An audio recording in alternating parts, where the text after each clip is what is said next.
তো hey guys main কথা হচ্ছে মুই আজ কোনো কাজত গেছম তো দেখতে পাচ্ছেন তো কাজ থেকে এসে যে মোর এতই মানে খারাপ লাগা একটা খবর থাকবে মুই তো জানোই না তো কি এমনই খারাপ খবর তো প্রথম থেকে কেন আপনারা ভালোই আছেন তো ফাইনালি আজকে হচ্ছে তখন ব্লগ করে যাচ্ছ মানে তোমার বেলা বিকাল হয়ে গেছে তো ফাইনালি হ্যাঁ আমি কাজ থেকে আসলাম তো মেন কথা হচ্ছে খুবই খারাপ লাগছে তো ফাইনালি বাবা আজই গোনা মানে কাজ চলে যাচ্ছে তো 6-7 দিন থাকিলে তো এলা কাজ চলে আসে তো ফাইনালি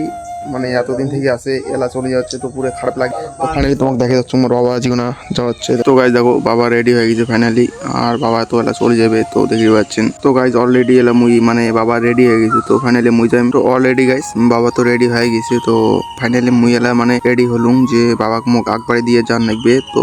যাং তারপর তোমাকে দেখে যাচ্ছ যে আমার রাস্তার পরিস্থিতি আর তোমার ওয়েদারটা তো গাইজ তো দেখতে পাচ্ছেন যে বেলা ডুবেই গেছে আর বাবা আজ আমার আগ পায়ে চলে গেছে আর মানে কয়েকদিন থেকে যে আমার এদিন এত নাগাতার বৃষ্টি হচ্ছে যে তার কারণে রাস্তার ঘাট একদম পুরো কাদো কাদো হয়ে আছে তো দেখেই পাচ্ছেন সামনাত মানে সবগুলো খাইল খুল যত আছে সবকিছু বোঝাই যায় তো গাইজ মানে বাবার সাথে যাইতে যেতে আমি পোস্ট করলাম যে এত তাড়াতাড়ি যাওয়াচ্ছিস যে একটা সপ্তাহে হল না তাড়াতাড়ি যাওয়া যাচ্ছে না আর থাকা যাইবে না যে কাজেরও চাপ আছে তো ফাইনালি বাড়িরও একটু সমস্যা আছে তো যাওয়া গেছে তো আরেকটা গাইস আরেকটা জিনিস তোমাকে দেখা যাচ্ছে যে আমার রাজবংশীর মধ্যে দেখো গাইস মানে কোর্টে গেলে যে আমার একটা মানে ঠাকুর প্রণাম দেওয়াই খেয়ে তো দেখতে পাচ্ছেন তো গাইস বাবার সাথে আস্তে আস্তে কতক্ষণ যে চলে আসলাম তো দেখতে পাচ্ছেন মানে রাস্তা চলে যাচ্ছি তো মানে টাইমটা যে কেমন চলে গেল মানে এতক্ষণ ঘাটা তাও মানে এত তাড়াতাড়ি আসলাম তো ভাবি পেলাম যাস তা ভালো করে বুঝিবা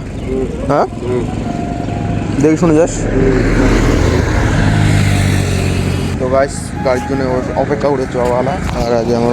ওই সাইডে যান না এদিক দিয়ে হবে তো গাইজ মানে আস্তে আস্তে গাড়ি পেয়ে গেলে এতই খারাপ লাগছে যে মানে কয়া বুঝির পাইম না তো মানে যাওয়ার সময় একটা ভাইয়ের নাগাল পেয়ে গেলুম যে এতক্ষণ কাটা একলা যাওয়াচ্ছ তো একটা ভাইয়ের নাগাল পেয়ে গেলাম একসাথে যাওয়াচ্ছি তো গাইজ ঠিক আছে এখানে আমার মিনি ব্লগ কান ছিল তো টাটা দেখুন বোধ যাচ্ছে।